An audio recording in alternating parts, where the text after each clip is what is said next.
I never imagined my own family would betray me like this, yet here I stand in the back of this suffocating courtroom, watching my father's face contort with rage as Mr. Jenkins reads grandfather's will. The mahogany-paneled walls seem to close in with each word, and the musty air grows thicker with tension. My cousin Sophie catches my eye from across the room, then quickly looks away.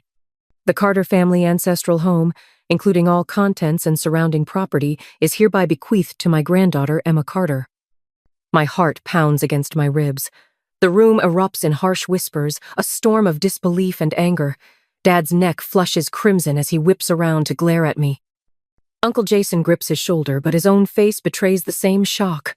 This can't be right. Dad's voice cuts through the chaos. There must be some mistake. Mr. Jenkins adjusts his wire-rimmed glasses, unfazed. The will is quite clear, Mr. Carter. Your father was explicit in his wishes. I grip the back of the wooden bench, steadying myself. The room spins with fragments of memories, last summer's heated argument filtering through the study door as I stood frozen in the hallway. Grandfather's voice, usually so gentle, sharp with anger. I know what you're doing with the company, Robert. Did you think I wouldn't figure it out? Dad's response had been cold, calculated. You're an old man living in the past. Business isn't done your way anymore. Money laundering isn't business, Grandfather had shot back. It's criminal. The memory shifts to 3 months ago, just weeks before Grandfather's death. I'd found him in his study, surrounded by stacks of papers, his face gray with exhaustion.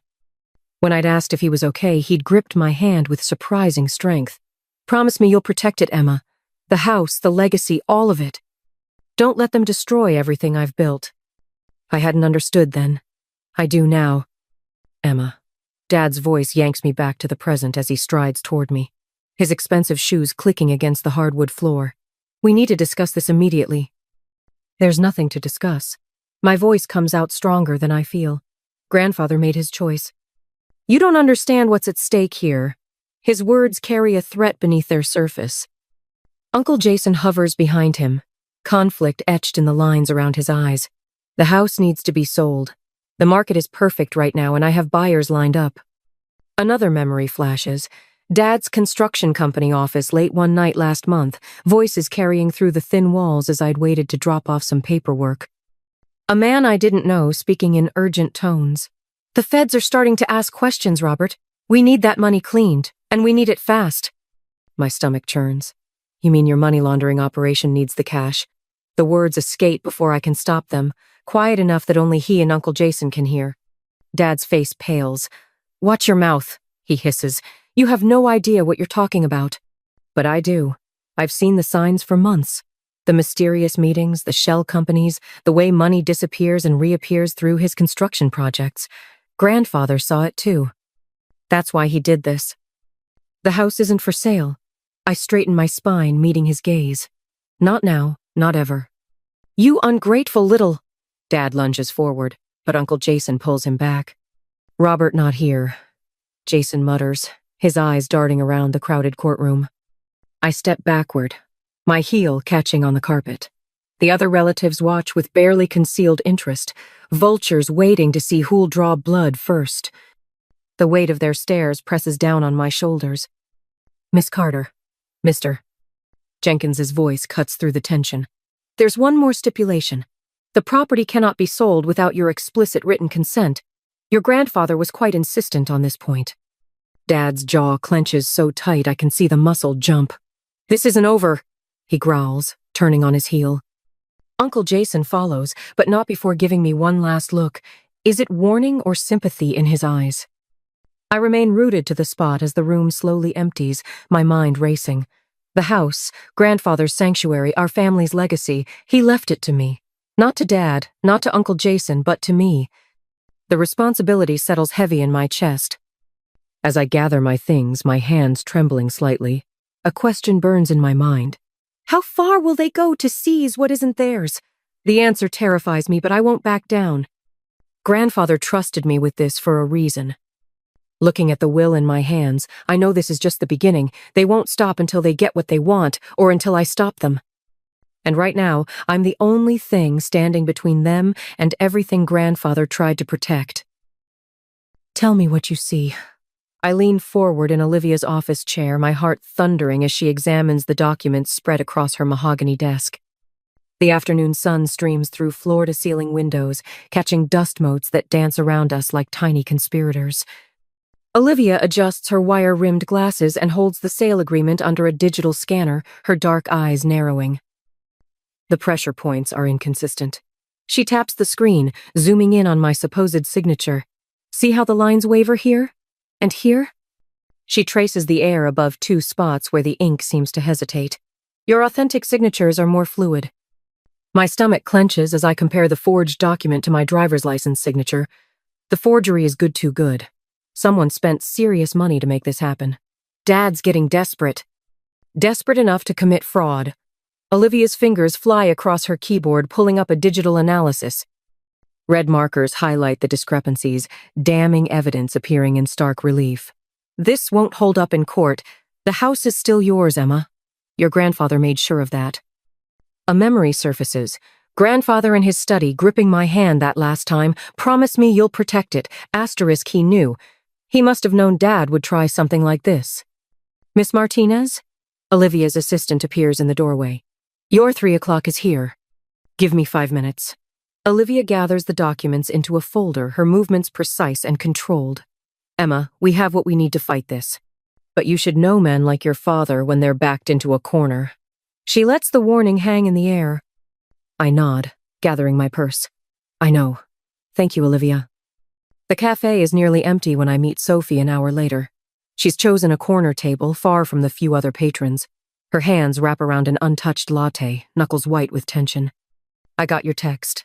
She glances over her shoulder before continuing. About the forged documents? Dad's trying to force through a sale. I slide into the seat across from her, keeping my voice low. But that's not why I asked you here. I need to know what else you've seen, Sophie. What else you've heard. Color drains from her face. I shouldn't. Please. I reach across the table, stopping short of touching her trembling hands. You're the only one inside the company who might help me. I know you've noticed things. Sophie's eyes dart to the door again before she pulls out her phone. 2 weeks ago, I was working late. That Uncle Roberthy didn't know I was still there. I recorded this. She slides the phone across the table, an email displayed on the screen. My breath catches as I read. The message is coded, but clear enough. Timeline accelerated. Buyers expect clean transfer by end of month. Jay has arrangements in place for secondary processing asterisk. I is Uncle Jason. Sophie nods. There's more. Check the attachment. I open it, and my heart nearly stops. Account numbers. Shell companies. A complex web of transactions, all flowing through Dad's construction projects. The scale of it staggers me. Delete it, I whisper, pushing the phone back. Right now, and Sophie. I meet her eyes. Be careful. Don't let them know you've seen this. She nods, fingers shaking as she erases the evidence. What are you going to do? I think of the house, of Grandfather's study filled with papers I haven't had time to go through, of his last desperate warning. There's something in the house, I say slowly, pieces clicking into place. Something he left for me to find. That's why Dad's pushing so hard to sell it now. Emma. Sophie's voice drops even lower. I got an email yesterday, anonymous. It said there's proof in the house, hidden somewhere. She swallows hard. Proof of everything. My mind races. Grandfather was meticulous, always 3 steps ahead. He wouldn't have left me defenseless against this. The house itself must hold the key evidence that could stop Dad's operation cold. I stand, my chair scraping against the floor. I have to go. Be careful, Sophie calls after me, fear threading through her words. Uncle Robert, he's not just desperate. He's dangerous.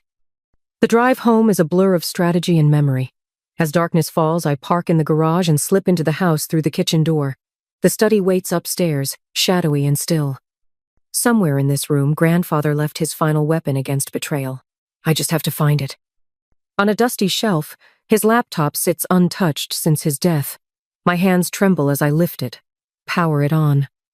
Sophie's warning echoes in my head. Asterisk, he's dangerous.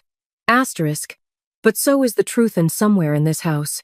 That truth is waiting to be found. The anonymous email Sophie forwarded glows on the screen. I read it again, slower this time, parsing each cryptic line. Check the heart carved in the garden wall. Count 3 stones up, 2 across. The drawer that never opened he kept the key behind the loose brick. Asterisk.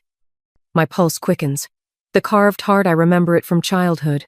Initials etched by some long-ago Carter. And grandfather's study drawer, the one he'd always kept locked. I'd assumed he'd taken its secrets to his grave. I grab a notepad, transcribing the message with trembling fingers. Each detail seems deliberately placed. A breadcrumb trail grandfather designed for me to follow. The carved heart would lead to the key, and the key. A floorboard creaks somewhere in the house. I freeze, finger hovering over the print button. The sound came from downstairs, too heavy to be settling wood. Someone else is here. Quickly, I hit print and close the laptop. The printer whirs to life, too loud in the silence. I snatch the paper, fold it, and slip it into my pocket. Another creak, closer now. Footsteps on the stairs.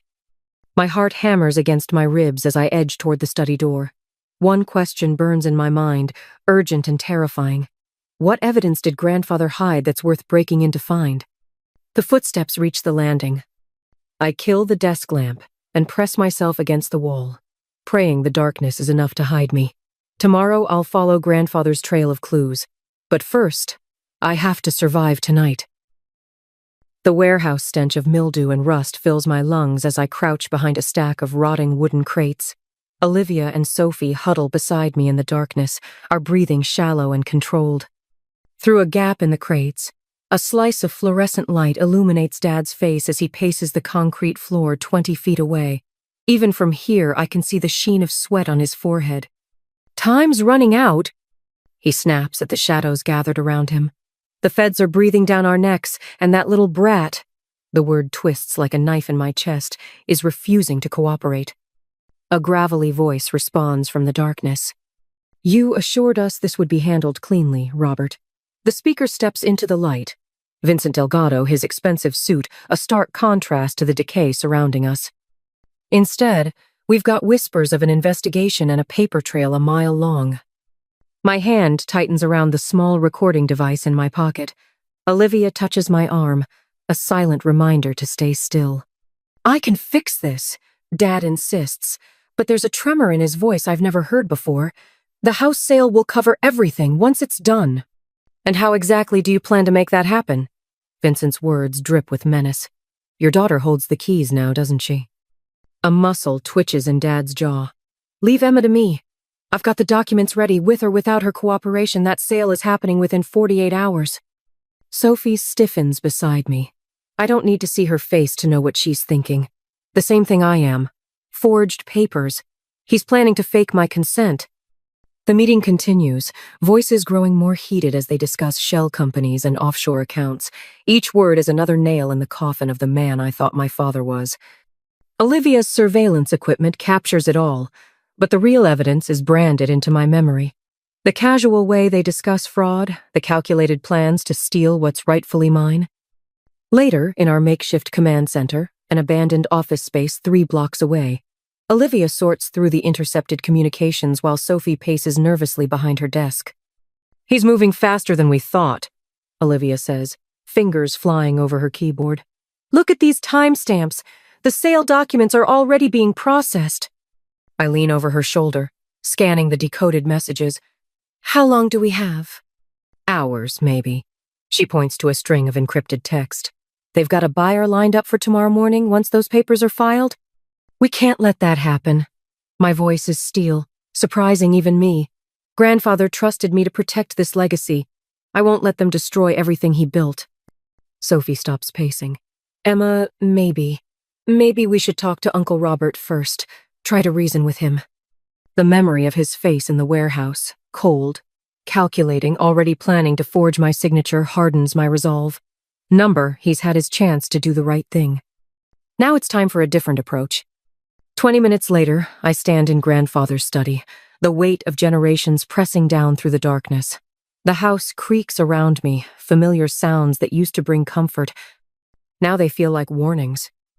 The door opens. Dad's silhouette fills the frame, his shoulders tight with barely contained rage. "You wanted to see me?"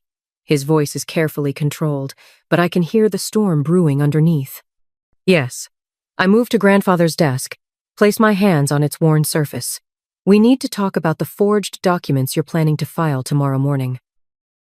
The silence stretches between us, thick with decades of lies.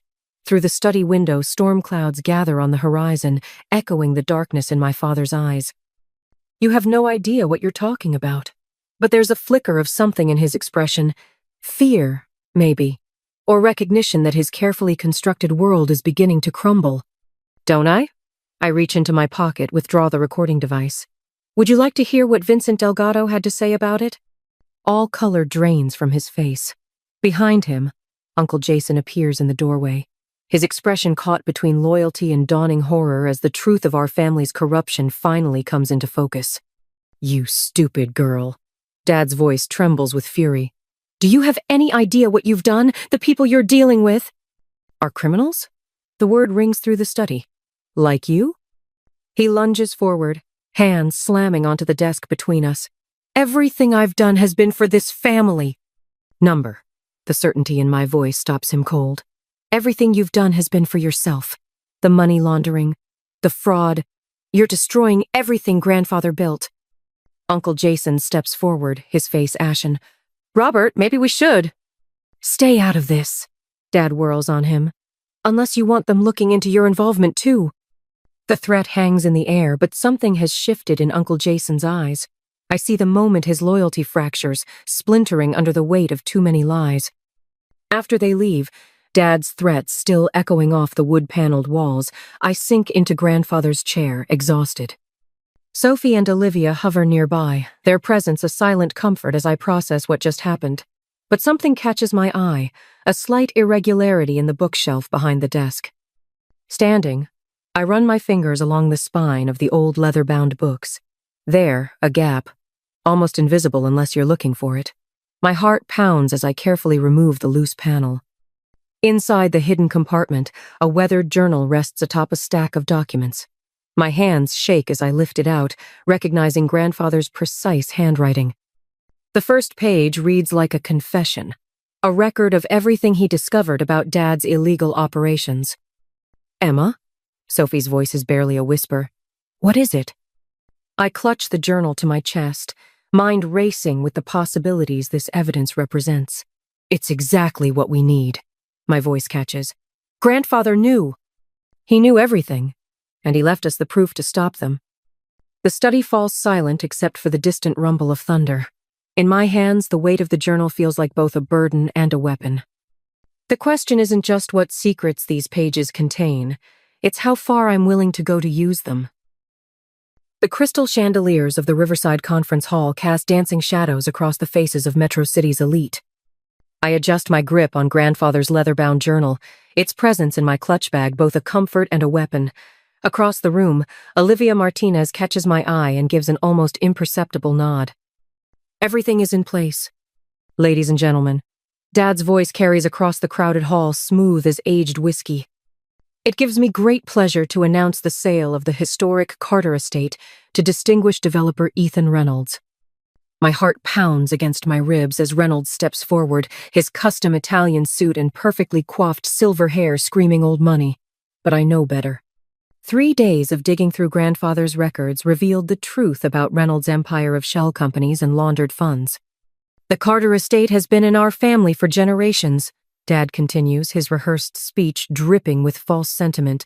While change is never easy, neither is fraud. My voice cuts through the murmuring crowd like a blade. Every head turns as I step forward, grandfather's journal clutched in my trembling hands.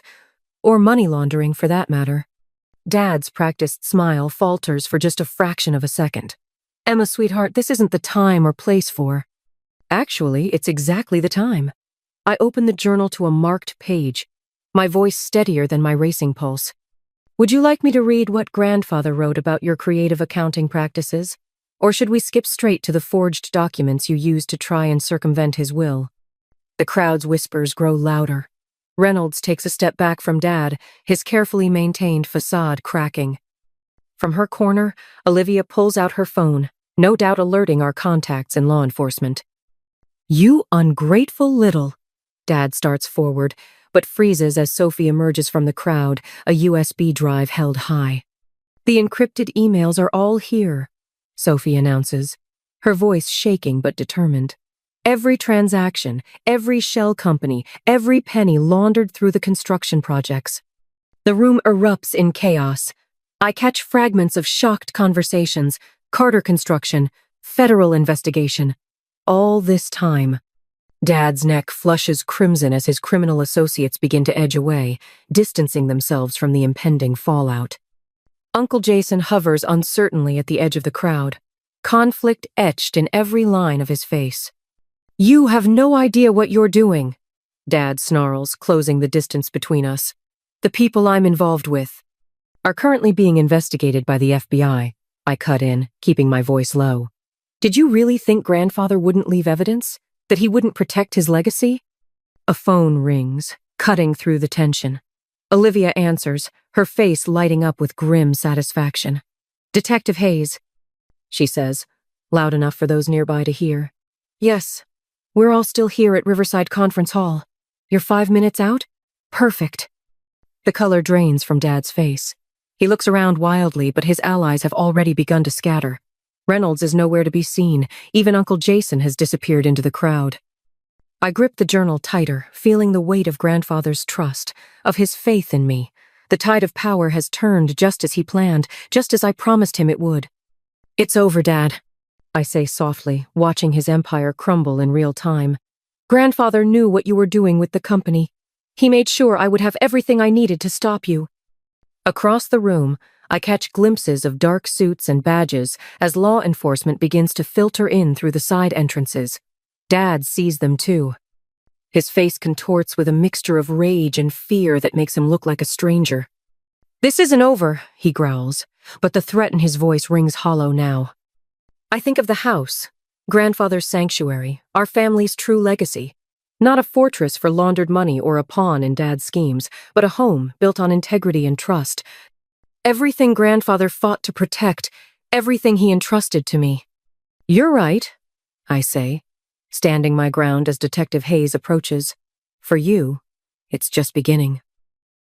The courtroom buzzes with whispers as Dad strides toward the podium, his Armani suit a sharp contrast to his unraveling composure. Camera flashes punctuate the tension like lightning before a storm. I grip the edge of the wooden table, steadying myself as his words slice through the air. My daughter is young, naive. His voice carries that familiar patronizing tone that used to make me shrink into myself. Not anymore. She doesn't understand the complexities of business, of family legacy. If she continues down this path making these wild accusations, he turns to face me directly, eyes glinting with barely contained rage. There will be consequences that can't be undone. The threat hangs heavy in the air. A reporter's pen scratches against paper somewhere behind me. I catch Sophie's eye across the room. She gives me the slightest nod, and something in my chest steadies. "I have evidence," Dad continues, "of certain indiscretions that would be devastating if made public. Emma, please." His voice softens, dripping with false concern. "Don't force my hand." Olivia Martinez, my attorney, shifts beside me. We've prepared for this moment, anticipated every move. The weight of Grandfather's journal presses against my side where it's tucked into my briefcase, along with the stack of financial records that will shatter Dad's carefully constructed facade. I stand, and the room falls silent. "You're right about one thing," I say, my voice carrying clear and strong. "I am your daughter, which means I learned from the best about keeping receipts." Olivia steps forward, nodding to the court clerk. The projector hums to life, and the first document appears on the screen, a detailed spreadsheet tracking money movements through shell companies, each transaction highlighted in damning red. This is a record of funds flowing through Carter Construction's subsidiary accounts. Olivia explains, her professional tone masking the bombshell she's dropping. Note the pattern of deposits and withdrawals, each carefully structured to avoid detection. Dad's face drains of color. Uncle Jason, seated in the front row, leans forward with widening eyes. "But that's just the beginning," I continue, pulling out Grandfather's leather-bound journal. "This contains detailed observations of every suspicious transaction, every late-night meeting, every shell company created over the past 5 years. Grandfather didn't just suspect what you were doing, Dad. He knew. He documented everything. The journal trembles slightly in my hands, not from fear, but from the surge of adrenaline coursing through me. Dad takes a step forward, his composed mask cracking. "You're making a mistake," he hisses, low enough that only those closest can hear. "Everything I did was to protect this family's future." "Number," I meet his gaze. "Everything you did was to protect yourself." Olivia advances to the next slide. Copies of forged documents bearing my supposed signature, authorizing the sale of the house. The evidence we've gathered laid bare for all to see. Gasps ripple through the courtroom as she methodically explains each piece. The forensic analysis proving the forgery, the intercepted emails discussing the scheme, the network of offshore accounts waiting to receive laundered funds. Dad's criminal partners shift uncomfortably in their seats. I recognize some of them from those suspicious meetings at the construction office. Men in expensive suits who now look like they're calculating their fastest escape routes. "Miss Carter," Judge Reynolds' voice cuts through the tension. "These are serious allegations. Mr. Carter, do you wish to respond to this evidence?" Dad's jaw clenches so tight I can see the muscle jump. The same tell he had that day in the study with Grandfather. His silence speaks volumes. "Your Honor," Olivia continues, "we have Detective Marcus Hayes of the Financial Crimes Unit present and prepared to testify about the ongoing investigation into these matters." Something snaps in Dad's eyes. He spins toward Uncle Jason, who's already half rising from his seat. "You told them," he snarls. "You spineless." "Order!" Judge Reynolds' gavel crashes down. But it's too late. The carefully maintained veneer of the respected business leader crumbles as Dad lunges toward his brother. Courthouse security moves in swiftly, and I watch my father, the man I once admired, once feared, being restrained as Detective Hayes approaches with handcuffs at the ready. The cameras flash faster now, capturing every moment of his undoing. I remain standing, my heart pounding, but my voice steady as I speak one final time. "The house stays in the family, Dad. Just not your version of it." Uncle Jason rises slowly from his seat, his face ashen. The entire courtroom holds its breath as he makes his way to the center of the room. His hands shake as he straightens his tie. "I need to make a statement," he says, voice rough. "About the forgery. About everything." His eyes meet mine, filled with a mixture of shame and relief. "Emma's telling the truth. I helped Robert create those documents. I watched him build this whole scheme, and I did nothing to stop it." Sophie steps forward next, her heels clicking against the hardwood floor. "I have testimony as well, Your Honor. Dates, times, conversations I witnessed. The threats made against Emma when she refused to comply." The room erupts in chaos as Detective Hayes moves forward, officially placing Dad under arrest. The charges ring out clear and damning. Money laundering, fraud, conspiracy, forgery. Each word, another nail in the coffin of his reputation. I watch as they lead him away, his shoulders finally slumping in defeat. The man who once towered over my world now seems smaller somehow. Behind me, I hear the rapid-fire clicks of camera shutters, documenting every moment of this public reckoning. The judge calls for order, but I barely hear him. My mind is already racing ahead to what comes next. The questions that will need answering. The legacy that will need rebuilding. Grandfather's words echo in my memory. "Promise me you'll protect it, Emma. The house, the legacy, all of it." I did, Grandfather. But standing here in the aftermath, watching the family I knew crumble and reshape itself, I can't help but wonder, what will rise from these ashes? The house is safe, the truth is out, but the real work, the work of healing, of rebuilding, that's only just beginning. Dawn spills through the restored stained glass windows, painting the foyer in fragments of amber and sapphire. I run my fingers along the freshly polished banister, breathing in the scent of lemon oil and history. The grandfather clock in the corner, the one that marked so many Carter family moments, ticks steadily, a heartbeat restored. "Miss Carter?" Jorge, the restoration supervisor, approaches with a tablet in hand. The last of the historical photographs have been mounted in the East Wing gallery. I follow him down the hallway, where dozens of black and white photos now line the walls in gleaming frames. There's Grandfather at 20, standing proud in his army uniform. Another shows him breaking ground on his first development project, the one that launched the family business legitimately, before Dad corrupted it. My throat tightens as I spot a photo I'd almost forgotten. Grandfather and me in his study, heads bent over his collection of rare first editions. I was 12 then, oblivious to the storm brewing in our family. The archival glass will protect them from UV damage, Jorge explains, but his voice fades into background noise as memory washes over me. 3 months ago, I stood in this same spot, watching federal agents escort Dad out in handcuffs. His face had been a mask of fury and disbelief, the expression of a man who never imagined his schemes would unravel. The evidence in Grandfather's journal had been irrefutable, each detailed entry revealing another layer of Dad's money laundering operation. The memory dissolves as Olivia's heels click against the hardwood floor. Everything's official, she announces, waving a stack of documents. The title's clear and the preservation trust is ironclad. No one can ever force a sale of this property again. Thank you. The words feel inadequate for everything my attorney has done, but she waves off my gratitude with a warm smile. Sophie appears in the doorway, a box of old photographs in her arms. Found these in the attic. Thought they might fit the gallery. My cousin, no, my friend now, sets the box down carefully. It's amazing in here, Emma. Uncle Frank would be proud. The three of us move to the living room, where morning light streams through newly restored windows.